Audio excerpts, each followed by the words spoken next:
তো রিসেন্ট পাস্টে আমরা যে সমস্ত প্রবলেমগুলো হেলথ ফেসিলিটি, বিশেষ করে আমি বলবো যে আমরা প্রাইভেট হেলথ ফেসিলিটি যে সমস্ত প্রবলেম ফেস করছি সেটা মেনে নেওয়া যায় না। আমি মানছি কিছু কিছু জায়গাগুলোতে বিভিন্ন ধরনের প্রবলেম ছিল, কিন্তু সমস্যাগুলোকে আমাদের অ্যাডমিনিস্ট্রেটিভ লেভেলে যারা আছেন, পুরসভা এবং যারা আছেন তারা ভালো মতোই দেখেছে। কিন্তু কতগুলো রিসেন্ট পাস্টের আমি একটা কথা বলি, সেটা হচ্ছে পরশুদিনের কথা। আমাদের সুব্রা সরকার বলে একজন পেশেন্ট আমাদের এখানে অ্যাডমিট ছিলেন এবং তিনি 14 দিন আমাদের ওখানে অ্যাডমিট ছিলেন। তার পরিবারের, এটা এখনো প্রমাণিত হয়নি, এবং পরিবারের ওনার যে ছেলে আর কি, তিনি কোভিড এফেক্টেড ছিলেন এবং সুব্রা সরকার নিজেও একজন কোভিড এফেক্টেড পেশেন্ট। তো এবার ওনার সুব্রা সরকারের নাতি নিয়মিত এসে ওনার ঠাকুমার যাবতীয় যা কিছু কোয়ারিজ ছিল কিন্তু একটু ক্লিয়ার করে নিয়ে যেত। তো পেশেন্ট পার্টির বিভিন্ন রকমের অ্যাপ্লিকেশনস আছে। তাদের মধ্যে একটা হচ্ছে যে আমরা তাদেরকে ফোনে যোগাযোগ করতে দিই পেশেন্টের সাথে। আর আটমোস্ট যেটা এখন মেনে নেওয়া যায় না, যেটা সাধারণ মানুষ বলবে অমানবিক, কিন্তু এটা আমাদের কাছে অমানবিক, যে আমরা একজন মহিলা, 17 বছরের মহিলাকে আমরা নাকি আমাদের সিস্টাররা মেরেছি এবং বেঁধে রাখা হয়েছে। তো এই সমস্ত এভিডেন্স আজকে আপনাদের সামনে নিয়ে এসেছি। আমাদের কাছে সমস্ত ফুটেজ আছে, সেটা আপনারা দেখুন, আপনারা নিজেরা বিচার করুন। আর বাকি যেটা মেডিকেল পার্টটা, সেটা ডক্টর গান্ধী। নমস্কার, আমি ডক্টর জাহাঙ্গীর। আমি আপাতত এখন কোভিড চিকিৎসার সঙ্গে, এই সেকেন্ড ওয়েভে কোভিড চিকিৎসার সঙ্গে যুক্ত আছি সরকারি এবং বেসরকারিভাবে। বেসরকারিভাবে মূলত আমি মুখার্জি হাসপাতালের সঙ্গে এই সেকেন্ড ওয়েভে সমস্ত কোভিড রোগী ম্যানেজমেন্টের কনসালটেন্সি ডিউটি করছি। গত 24 তারিখে আমাদের আন্ডারে রোগী ভর্তি হয়েছিলেন। বয়স হলো ওনার 70 বছরের একজন মহিলা, শিলিগুড়ি প্রতিবাসী। রোগীর পরিবারের লোকজন আমাদের হসপিটালের হসপিটালের এগেনস্টে কিছু অভিযোগ এনেছেন যে তাকে নাকি আমাদের তরফ থেকে বেঁধে মারা বা এই টাইপের একটা অমানবিক ঘটনা অভিযোগ এনেছে। তার পরিপ্রেক্ষিতে অ্যাকচুয়াল ঘটনাটা কি ছিল, ফ্যাক্ট কি ছিল, সেই নিয়ে আমি কিছুটা আপনাদেরকে প্রকৃত যে সত্য সেটা জানানোর জন্য আপনাদের সামনে। তো ঘটনা হলো, গত 24 তারিখে আমার আন্ডারে ভর্তি হলেন উনি সুব্রা সরকার। ভর্তির পরে আমরা ওনাকে অ্যানালাইসিস করলাম। ওটা দেখা গেল যে তিনি having severe COVID pneumonia. COVID নিউমোনিয়াকে আমরা 3টে ভাগে ভাগ করেছি ক্লিনিক্যাল পারপাসে। সেটা হলো mild, moderate and severe.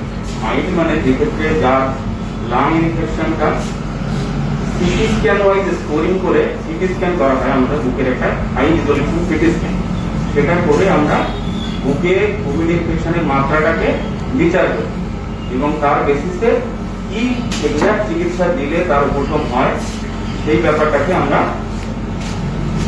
Regular বেসিসে ফলো আপ করি, মনিটরিং করি। তো ওনার যে সিটি স্ক্যান ফাইন্ডিং, আমরা ইনিশিয়াল সিটি 26 তারিখের যে আসার সাথে সাথে যে সিটিটা হলো, সেই সিটি ওয়াইজ ওনার স্কোর এলো 8 এবং having severe shortness of breadth.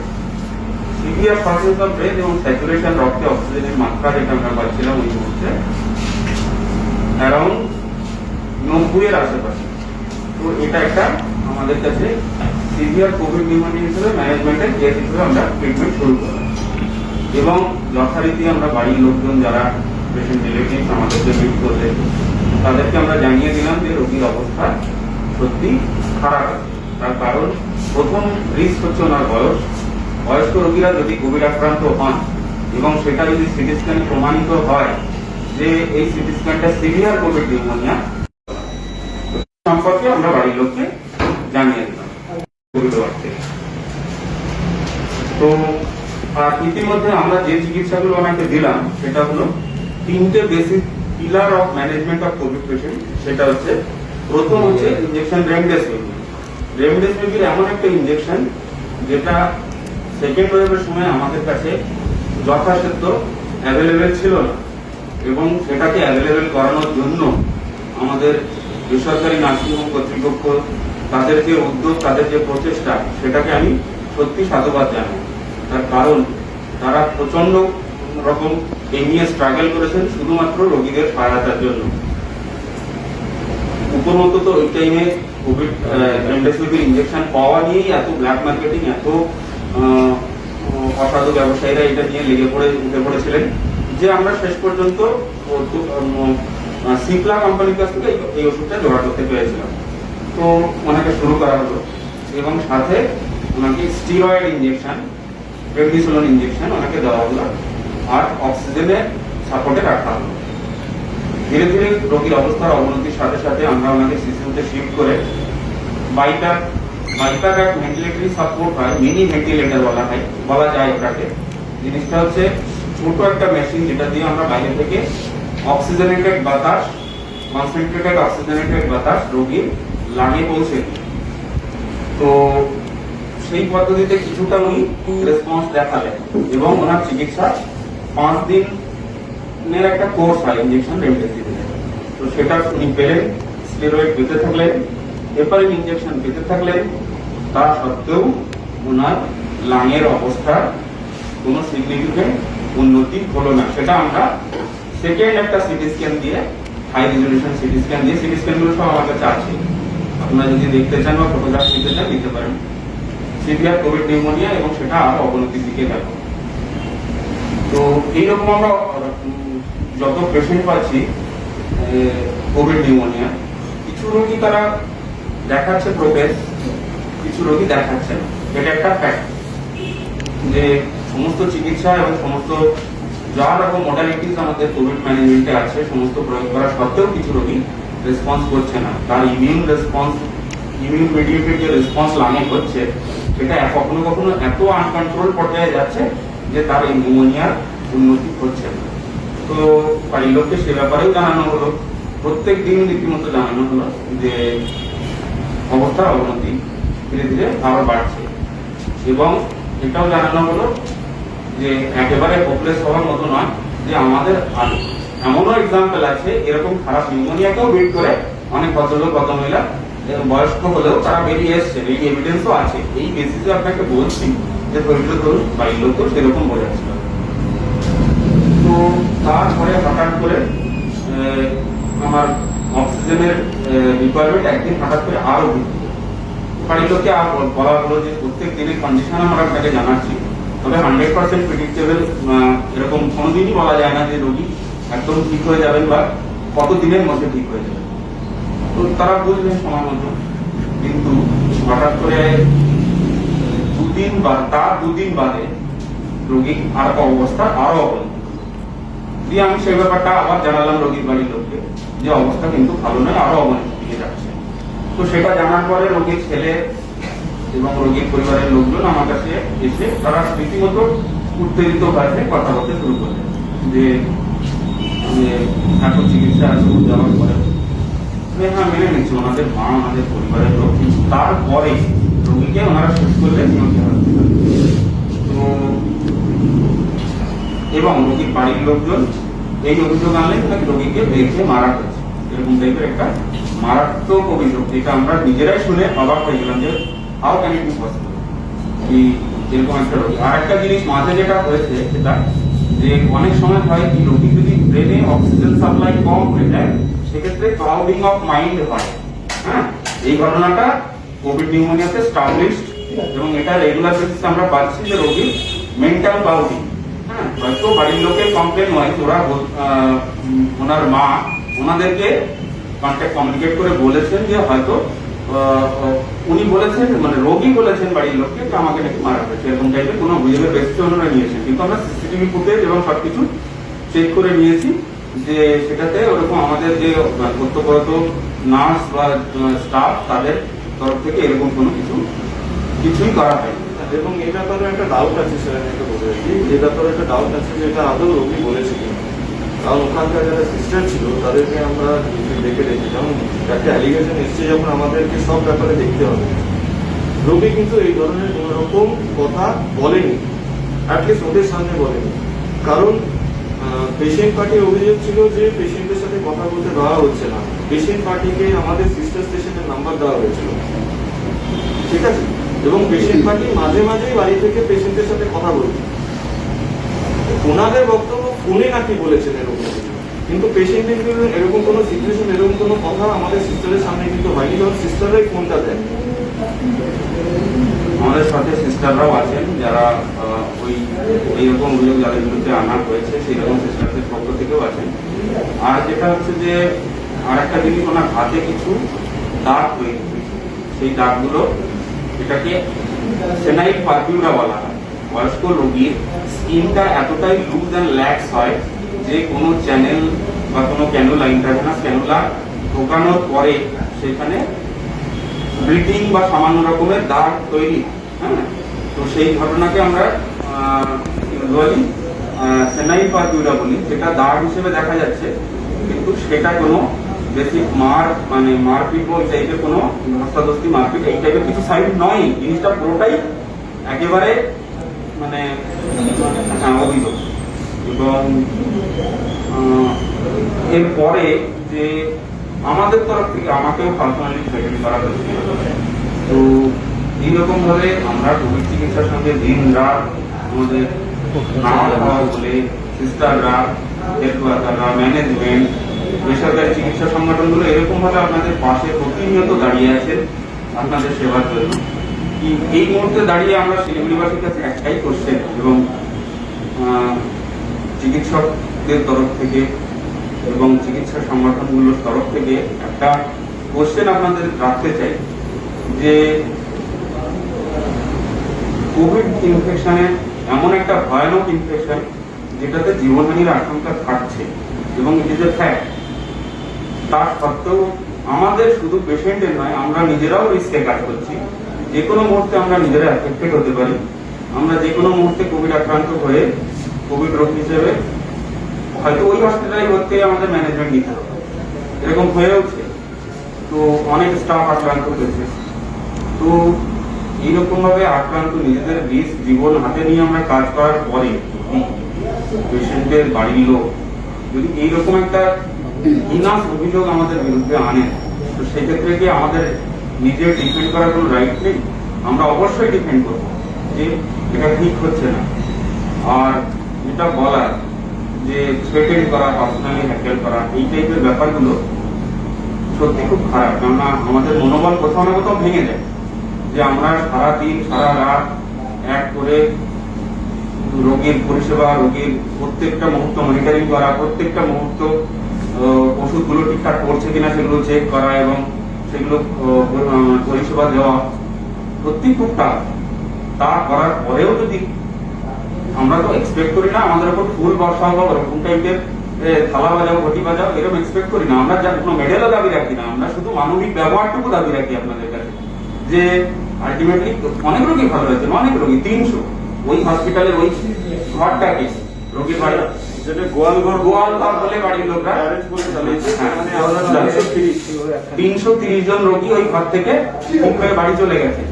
তো সেই ঘরটাকে, সেই গোয়ালঘরের মধ্যে আমরা রীতিমতো রাত দিন এক করে রোগীকে পরিষেবা দিয়ে যাচ্ছি, সেটাকে গোয়ালঘর করে এরকম ভাবে বাড়ির লোকরা এবং গার্ড যারা ছিল তাদেরকে হ্যাকেল করা, অন ডিউটি সিস্টারকে হ্যাকেল করা, ব্রিচ করা, ভেতরে প্রবেশ করা, এই ধরনের ঘটনা হয়েছে। তো এই ঘটনায় আমরা সত্যি তীব্র প্রতিবাদ জানাই এবং সমস্ত চিকিৎসা অর্গানাইজেশনের পক্ষ থেকেও আমরা তীব্র প্রতিবাদ জানাই। এবং দিনে দিনে এই ঘটনা সত্যি অমানবিক। আপনি নিজেরাই বিচার করে দেবেন। সাংবাদিক বন্ধুরা কোনো নিউজ পরিবেশনের আগে সত্যি একবার ভাবাও দরকার যে এরকম একটা অভিযোগ আনার আগে একবার দুবার ধরে নেওয়া উচিত যে সত্যি কি এই অভিযোগটা কি একতরফা হচ্ছে না। তো দুতরফা আমাদের মূল্যবান সময়, আমাদের পরিষেবা, চিকিৎসা পরিষেবার মূল্যবান সময় আমরা ওদিকে রেখে এসে, রোগীদের ছেড়ে এসে আপনাদের সামনে এসে আমাদের তরফ থেকে আত্মপক্ষ সমর্থনের জন্য যে বক্তব্য সেগুলো আপনাদের সামনে রাখতাম। বিচার আপনাদের ये इंसिडेंट कब हुआ था, डेट बता सकते हैं? এটা হয়েছিল আপনার 6 সানডে হয়েছিল 6 তারিখ। পেশেন্ট আপনারা কি আইনের দ্বারস্থ হবেন বা something? হ্যাঁ, কারণ আমরা কিছু করিনি যখন আমাদের আমাদের বাধ্য হয়েছে। আমরা চেষ্টা করেছি যতটা করার। আমরা প্রশাসনিক যারা আছেন দায়িত্বপ্রাপ্ত তাদেরকে আমরা জিনিসটা জানিয়েছি, তাদেরকে আমাদের কাছে যা প্রমাণ আছে তাদের দেওয়ার চেষ্টা করে মানে দিয়েছি ইনফ্যাক্ট। ঠিক আছে, যে আমাদের স্যারকে ফিজিক্যালি ওরা আমাদের স্টাফকে ফিজিক্যালি অ্যাসল্ট করেছে, আমাদের সিস্টারকে ধমকি দিয়েছে যে বাইরে গেলে দেখে নেবে, বাইরে এসে দেখে নেবে, তুলে নিয়ে এবং চলে যাবে। আপনাদের সুবিধার জন্য আমি নিয়ে এসেছি ওদেরকে, আর কি ওরা আছে তারা নিজের কথা বলতে পারে, তারা এখানে আমাদের সঙ্গে ওরা আছে। আছেন। এরা ডিউটিতে ছিল। সিস্টাররা ছিলেন, আমাদের যিনি গার্ড ছিলেন উনি এসছেন। এবং সব থেকে যে প্রত্যেক জায়গার একটা ডিসিপ্লিন আছে, ওনারা একটা শিক্ষিত পরিবারের লোক, একটা কোভিড ওয়ার্ডের মধ্যে ঢুকে ওনারা ভিডিও করছেন, ওনারা মাকে ইনসিস্ট করছে এটা বলার জন্য যে তুমি বলো যে তোমাকে মেরেছে। আপনারা যদি কোনো একটা নিউজ পোর্টালের কোনো একটা ভিডিও আপনি দেখবেন যে মাকে ডাকছেন উনি, ওনার মা কিন্তু হাত তুলে সাড়া দিয়েছেন, একটু বাধা কোথায়। এই জিনিসগুলো খুব অ্যাবসার্ড, মানে এগুলো করলে কি হবে আগামী দিনে, এখন চলছে এরকম কন্টিনিউয়াস হলে পরে মানে অন্তত প্রাইভেট হেলথ ফেসিলিটির সার্ভিস দেওয়া খুব মুশকিল হয়ে যাবে, আমরা ডিমোটিভেটেড হয়ে যাবো, আমাদের সবসময় একটা ভয়ে ভয়ে কাজ করতে হবে যে এটা কি হচ্ছে। আমি মাঝখানে আপনাদের একটু পারমিশন একটা কথা বলে দিই, সেটা হচ্ছে যে রাজুবাবু যে কথাটা বলেছেন, গতকালকেও আমরা আপনাদের একটু পোর্টালে দেখলাম, উনি বলছেন যে রাত্রিবেলায় ডক্টর গাজীর সঙ্গে কথা বলার পরে আমাদের হসপিটাল কর্তৃপক্ষ নাকি পুলিশ ডেকে নেয়। এটা একেবারেই মিথ্যে কথা, আমরা কোনো পুলিশ ডাকিনি, আমরা বরঞ্চ ওনাদের সঙ্গে কথা বলতে চেয়েছি। ওনারা আমাদের এগেনস্টে কথা বলে যাচ্ছেন সমানে যে আপনারা পেশেন্টকে মেরে ফেলছেন। ডাক্তারবাবুর চেম্বারে 4-5 জন, যেটা আমরা কোভিড একটা প্রোটোকল মেনটেন করার চেষ্টা করি, ডিস্টেন্স মেনটেন করার চেষ্টা করি, সেটাকে একেবারেই না মেনে ডাক্তারবাবুর রুমে 4-5 জন ঢুকে গিয়ে রীতিমতো টেবিল চাপ দিয়ে ওনাকে বলতে বাধ্য করেছেন যে আপনি বলুন আমার মা করে সুস্থ হবে। এটা তো প্রসেস না, তাই না? এটা তো প্রসেস না। पेशेंट का नाम क्या था? হ্যাঁ, पेशेंट का नाम क्या है? শুভ্রা সরকার। ঠিক আছে। এবার আর একটা ঘটনা বলি, এবং সেই ইনসিডেন্টটা হওয়ার ঠিক পরে ওনারা জবরদস্তি 4-5 জন মিলে নিচে চলে যান, যেখানে আমাদের কোভিড আইসোলেটেড ওয়ার্ড আছে, ওখানে যান। ওখানে আমাদের উনি আসলে উনি হচ্ছেন আমাদের সিকিউরিটি রোলার, তার নাম, ঠিক আছে, রাত্রিবেলা উনি থাকেন আমাদের হসপিটালে। ওটা শিলিগুড়ির মধ্যে আমাদের হসপিটালে এমন কিছু হার্ড অ্যান্ড ফাস্ট সিকিউরিটি আমরা রাখি, কারণ আমরা সেইভাবে মানুষের সঙ্গে মেলামেশা করি, প্রত্যেকটা পেশেন্ট পার্টির সঙ্গে আমরা কথা বলি, যাতে তাদের মনের অবস্থা বুঝতে পারি, তাদের ফাইন্যান্সিয়াল অবস্থা বুঝতে পারি। আমাদের যিনি মালিক আছে ডক্টর মীনাক মুখার্জি, উনি যথেষ্ট হেল্পফুল। আপনাদের কয়েকদিন আগে উত্তরবঙ্গে ছাপা হয়েছিল, 2 জন পেশেন্টকে উনি নিজে উঠিয়ে নিয়েছেন বিনা পয়সা এখনো ভর্তি, এখনো চিকিৎসাধীন আছে, আমার ডুইং ওয়েল নাও।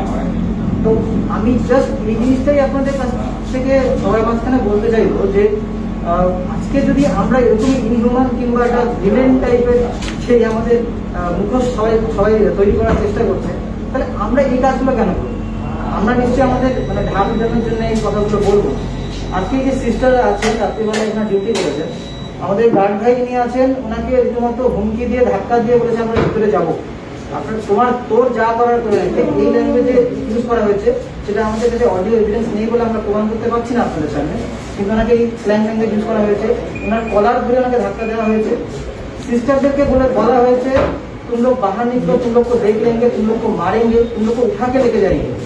একজন মহিলা সিস্টার আমাদের স্টাফ, প্রথম কথা হচ্ছে উনি মহিলা, ওনার একটা সুরক্ষার আমাদের দায়িত্ব আছে, সেই দায়িত্বের জন্য উনি গার্ড ভাই আছেন। উনি যখন প্রতিবাদ করতে যান, ওনাকে কলার ধরে ধাক্কা মেরে বের করে দেওয়া হয়, তার ভিডিও এভিডেন্স আমাদের কাছে। তার সত্ত্বেও বারবার করে এমন একটা মেসেজ তৈরি করা হচ্ছে সবার সামনে যে হসপিটাল কর্তৃপক্ষ কিংবা হেলথ কেয়ার সেক্টরের বেশ কিছু লোক বিদ্রোহ করছে, মানুষকে শোষণ করছে। তো এটা আমরা একটা বিহিত চাই, প্লিজ এনাফ ইজ এনাফ। এবং আপনাদের সামনে আমি এটাও বলছি যে কার্তিক উনি বললেন যে আমরা পুলিশ ডেকে এনেছি এবং আমরা কমপ্লেন করার পরে ওনারা তারপরে আমাদের এগেন্সটে কমপ্লেন করেন, এটা পুরোপুরি ভিত্তিহীন। তারও ভিডিও এভিডেন্স আছে।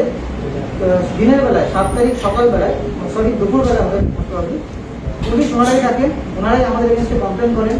করার পরে তারপরে কোনোরকমভাবে আমাদের সঙ্গে কথাবার্তা না বলে ওনারা চলে যান। বাধ্য হয়ে আমাদের সেলফ ডিফেন্সে আমাদের এই ভাই বোনরা যারা কাজ করছে, এদের কথা মাথায় রেখে আমাদের একটা জিডি করতে হয় শিলিগুড়ি বাইন্ডিং আউটপোস্টে। তার এই কপি আমরা বিকেলে করেছি, এটা সন্ধ্যাবেলায় করেছি, একটা কপি আছে এই টাইম। আর তারপরে আমাদের মাননীয় CMS sir, deputy CMS sir, police commissioner এবং আমাদের এসডিও DM স্যারকে, আমাদের DM স্যারকে স্যার সবাইকে আমরা একটা চিঠি পাঠিয়েছি। আমরা বাধ্য হয়েছি পাঠাতে, কারণ একটা জায়গায় নিজেকে ওয়ালে যখন পিঠটা ঠেকে যায় তখন একটু হাত পা ছড়াতেই হবে, কিছু করার নেই। আমাদের নিজস্ব বেঁচে থাকার জন্য আমাদের প্রত্যেকের ফ্যামিলি আছে। আমাদের 150 থেকে 200 জন স্টাফ অ্যাপ্রক্স, ম্যাক্সিমাম স্টাফ দেখুন, আপনারা দেখতে পাচ্ছেন এখানে ম্যাক্সিমাম স্টাফ সাইন করে দিয়েছে যে স্যার এরকম যদি ঘটতে থাকে আমরা ভবিষ্যতে কাজ করবো না, আমরা ভবিষ্যতে কাজ করবো। তার জন্য যদি কর্তৃপক্ষ মনে করে আমরা এগেন্স্ট অ্যাকশন নেবে, তাহলে আমরা তাদেরই ব্যবস্থা করবো। যে একতরফা তো বিচার হতে পারে না, আমরাও তো মানুষ, আমরাও তো কাজ করছি। আজকে স্যার যে কথাটা বললেন, আমার ফ্যামিলি, আমার গোটা ফ্যামিলি, আমার বয়স্ক বৃদ্ধ বাবা মা, 75 ইয়ার্স ওল্ড আমার মা, 80 ইয়ার্স আমার বাবা, আমি, আমার 2 বাচ্চা, আমার মিসেস, সবাই কোভিড এফেক্টেড ছিলাম। সবাই কাজ, তার মধ্যে সুস্থ হয়ে আবার আমিও কাজ করছি, বিকজ এটা আমাদের দায়িত্ববোধের মধ্যে পড়ে। তারপরে কি করে একজন ভদ্রলোক এসে এইভাবে অ্যালিগেশন সরাসরি দেন যে আমরা ওনার মাকে মারছি, ওনার মায়ের উপর শারীরিক অত্যাচার করছি, তো এই জিনিসটা এগেন্স্টে আমরা একটুখানি আপনাদের মাধ্যমে নেক্সট স্টেপ, মানে পরে দেখুন নেক্সট স্টেপ কিছুই না, আমরা এটা একটা বিহিত স্টেপ, এটা হচ্ছে আমাদের এক কথা। কারণ দেখুন বারবার করে হতে পারে, হাতের 5টা আঙুল যেমন সমান না, হতে পারে হয়তো কোনো জায়গা থেকে কোনো রকম অ্যালিগেশন এসছে। আমরাও জেনেছি যে কিছু হসপিটালকে শোকজ করা হয়েছে, আমি সব জেনেছি, কিন্তু প্রপার একটা ইনভেস্টিগেশন হওয়ার পরে তো আমাদেরকে বলা হবে যে তুই বেকার তুই। আমাদের কোনো ইনভেস্টিগেশন নেই, জানা হলো না, পুরোটা বোঝা হলো না, হঠাৎ করে দুম করে একটা সকালে ঘুম থেকে উঠে কেউ বলে দিল যে হ্যাঁ তুমি কালকে তুমি এই কাজ করেছো। তো এটার জন্যই আমরা বাধ্য হয়ে আপনাদের সামনে এসেছি। তবে কালকে একজন পরিবারের সদস্য বলেছে যে 6 ঘন্টা আগে ওনাদের পেশেন্ট বেঁচে ছিল।